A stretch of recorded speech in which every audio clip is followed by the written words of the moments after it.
Olha aí, doutor Farol.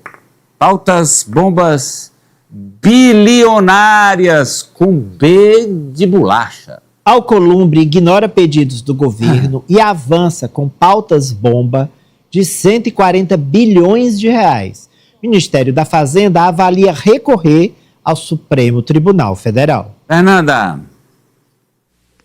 Pois é, Amadeu, ontem foi um dia movimentado aqui no Congresso Nacional com a análise dessas pautas aí que vão de encontro ao que já havia sido solicitado pelo ministro da Fazenda, Dário Durigan, que tinha pedido ao presidente Davi Alcolumbre que não colocasse nas votações essas pautas que são consideradas bomba, porque trazem aí prejuízos para os cofres da União. Mesmo assim, Davi Alcolumbre acabou colocando esses projetos em pauta, foram debatidos no plenário, na Comissão de Constituição e Justiça e também na Comissão de Assuntos Econômicos. Foram 3 projetos principais que vão trazer aí um buraco para os recursos do orçamento da União. A gente tem uma cartela com esses 3 principais projetos que foram analisados ontem e com os valores que vão ser aí retirados da União. O projeto 1 é o que determina a negociação das dívidas dos produtores rurais com empréstimos viabilizados pelo BNDES.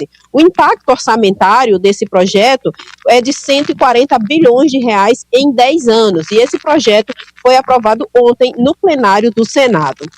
O segundo projeto trata sobre a aposentadoria integral para os agentes de saúde e de combate a endemias, além da antecipação dessa aposentadoria. O impacto orçamentário deve girar em torno de 99 bilhões de reais para a Previdência Social e também para estados e municípios, e esse projeto foi aprovado na Comissão de Constituição e Justiça. Depois dessa aprovação, a previsão é de que vá direto para o plenário do Senado, mas ainda não há uma data para a votação, a análise desse projeto.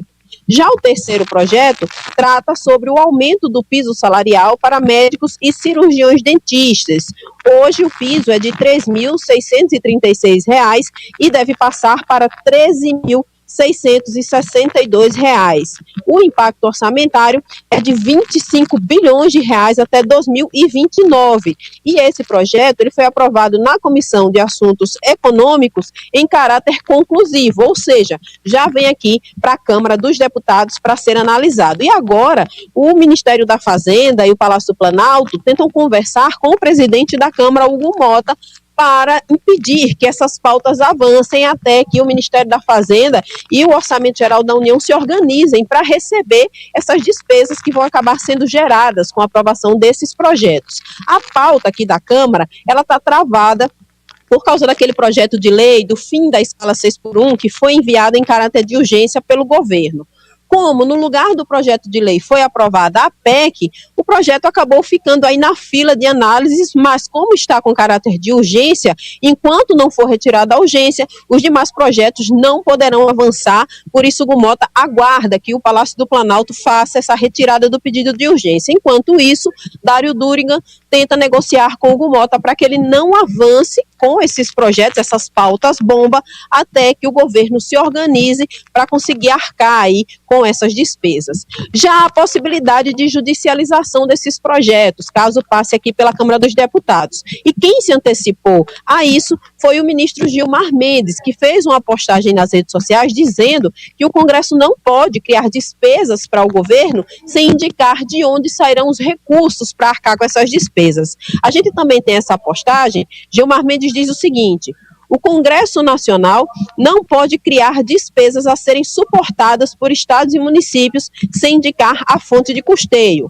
A regra está expressa na Constituição desde 2022. A legislação federal não pode impor despesas, incluindo despesas pessoais e seus encargos, sem a previsão de fontes orçamentárias e financeiras e quando envolver entes subnacionais transferências de recursos necessários. E aí ele cita aí a PEC, que tratou sobre o aumento da categoria da enfermagem, que o Congresso acabou aprovando sem indicar de onde sairiam esses recursos. Houve aí todo um abrigo, uma judicialização, e por isso Gilmar Mendes já se antecipou mandando esse recado aqui para a Câmara e para o Senado. Amadeu. O ministro está apontando uma regra criada pelo próprio Congresso, Kátia. Então, o próprio Congresso criou essa regra segundo a qual o parlamento não pode... os parlamentos, porque não é só o Congresso, as assembleias, e as câmaras municipais não podem criar despesa sem dizer de onde vem o dinheiro.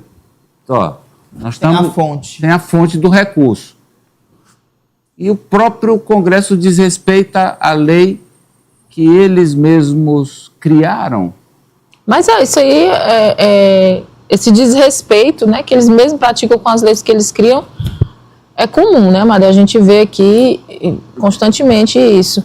E, além disso, tem a questão do período, né, ali, pré-eleitoral, período pré-campanha, e eu vi essa semana, eu estava comentando com vocês, o próprio presidente do Senado se justificando em não pautar determinados projetos, porque se ele fosse, nas palavras dele, pautar todo o projeto que pede reajuste, que pede categoria, a que ponto as finanças do governo chegariam? Não cabem no Brasil. Tudo sempre seria usado isso em período eleitoral. Então, não sei o que aconteceu, né, de 2 dias para cá, que mudou a cabeça do presidente do Senado, e está aí as pautas colocadas para votação. E, naturalmente, quem é o senador, quem é o deputado federal que vai votar contra pautas como essa? Mas mesmo que elas sejam... Porque pode colocar de novo aí, a Fernanda... E aí, de novo, para o STF, né? Para dizer que... É porque o próprio ministro, a Fernanda já falou, mas é bom a gente ter aí na tela o print da fala do ministro aí no X, porque o ministro Gilmar Mendes, que é o decano do Supremo, ele diz assim, a regra está expressa na Constituição, desde a emenda constitucional 128 de 2022. A legislação federal não pode impor despesas, incluindo despesas de pessoal e seus encargos, sem previsão de fontes orçamentárias e financeiras.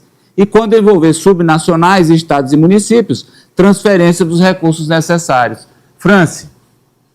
Amadeu, é um completo absurdo, porque não é a primeira vez que o Congresso faz isso. A gente recorda que, inclusive, outras pautas bombas foram colocadas em tramitação e foram aprovadas, como, por exemplo, a extensão do PERSE, que é aquele programa que visava auxiliar uma série de setores na retomada no pós-pandemia.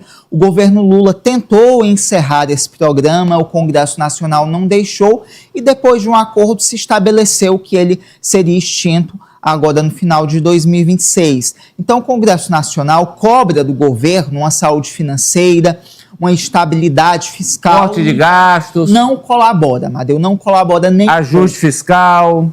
E aí, Amadeu, eu chamo a atenção que aprova um programa com impacto de mais de 100 bilhões para o setor do agronegócio. Não, esse 140 é só uma votação das dívidas do agronegócio. Justamente. E, enquanto isso, categorias, Amadeu, como os garis, que querem um piso, e o impacto estimado é de 3,5 bilhões de reais, o Alcolumbre sequer os recebe. Então, há aí, inclusive, uma discriminação no que é colocado em pauta pelo Congresso Nacional.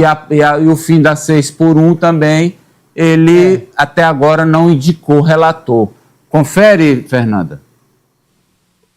Exatamente, ele não indicou o relator. O presidente da Comissão de Constituição e Justiça, Otto Alencar, tentou ter uma reunião com ele essa semana, não conseguiu. Foi comunicado pela secretária de Davi Alcolumbre que ele não se reuniria para tratar sobre esse assunto, e não tem previsão para análise da PEC. O próprio Alcolumbre já disse que a PEC vai passar por todas as comissões até chegar para o plenário, e isso pode levar algumas semanas. Com a manchete 2 da Fernanda, é o